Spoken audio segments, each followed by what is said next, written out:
आजकल अगर आप अपने घर की छत पे जाएं और इर्द गिर्द नजर दौड़ाएं तो हमें तकरीबन हर घर की छत पर सोलर पैनल लगे नजर आते हैं। लेकिन शायद आपने कहीं ना कहीं ये भी सुना हो कि आजकल की बढ़ती हुई गर्मी की वजह भी कहीं ना कहीं सोलर पैनल, क्योंकि ये सूरज की शॉ को अपनी तरफ खींचता है, जिसकी वजह से ग्लोबल वार्मिंग बढ़ रही है। तो क्या वाकई ही में ऐसा है? आज हम अपने इस वीडियो में डिस्कस करेंगे the untold truth of solar panel. क्या सोलर एनर्जी वाकई माहौल के लिए फायदेमंद है या इसके कुछ ऐसे साइड इफेक्ट भी हैं जिन पर कोई भी बात नहीं करता?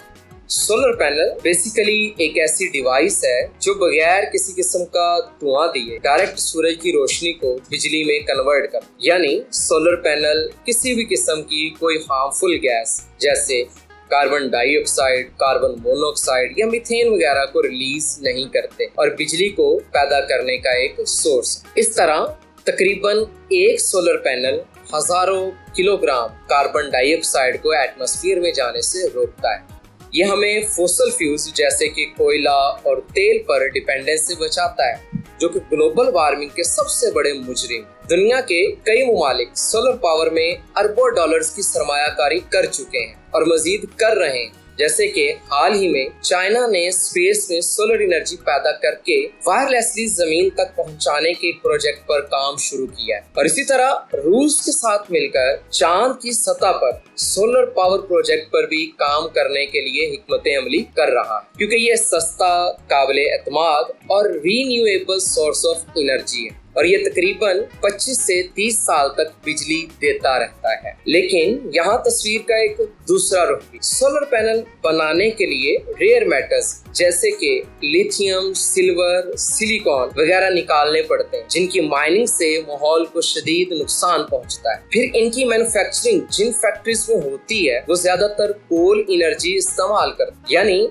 बनने से पहले ही सोलर पैनल माहौल को आलूदा कर चुका हो। और जब ये पैनल पुराने हो जाते हैं तो इनका डिस्पोजल एक बड़ा मसला है, क्योंकि अक्सर हिस्से टॉक्सिक होते और इनका रिसाइकल करना अभी बहुत मुश्किल और महंगा है। तो क्या हम ये कहें सोलर पैनल खतरनाक है?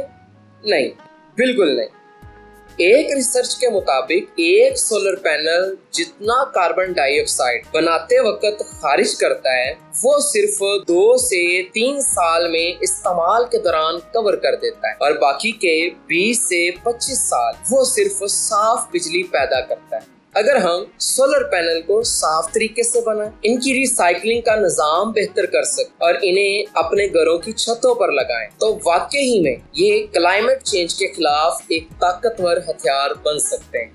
एक सवाल जो आपने कहीं ना कहीं सुना जरूर होगा वो ये है कि क्या वाकई ही सोलर पैनल सूरज की शॉ को ज्यादा जज़ब करते हैं और इस जज़ब शुदा रोशनी के बायस मुकामी दर्जा हरारत में इजाफा हो रहा है? यानी क्या यह मुमकिन है जिन पैनल्स को हम माहौल को ठंडा करने के लिए इस्तेमाल कर रहे हैं वही जमीन की सतह को मजीद गर्म करने के लिए एक खामोश वजह बन रहे हों? जी हाँ, कुछ तहकीकात से ये बात सामने आई है कि बड़े बड़े सोलर पैनल्स जो खास तौर पर सहराई इलाकों में लगाए जाते वो जरूरत से ज्यादा सोलर रेडिएशन जज़ब करते। ये रेडिएशन जो पहले रेत या कुदरती जमीन पर जब टकराती तो कुछ हद तक वापस आ जाती, अब पैनल्स के जरिए मुकम्मल तौर पर जज़ब हो जाती और वो जज़ब शुदा तवानाई गर्मी में तब्दील हो जाती। इस अमल को हीट आइलैंड इफेक्ट कहा जाता है, जिसमें इर्द गिर्द का दर्जा हरारत मुकामी सतह पर मामूल से ज्यादा हो जाता है। लेकिन यह सिर्फ इन इलाकों में होता है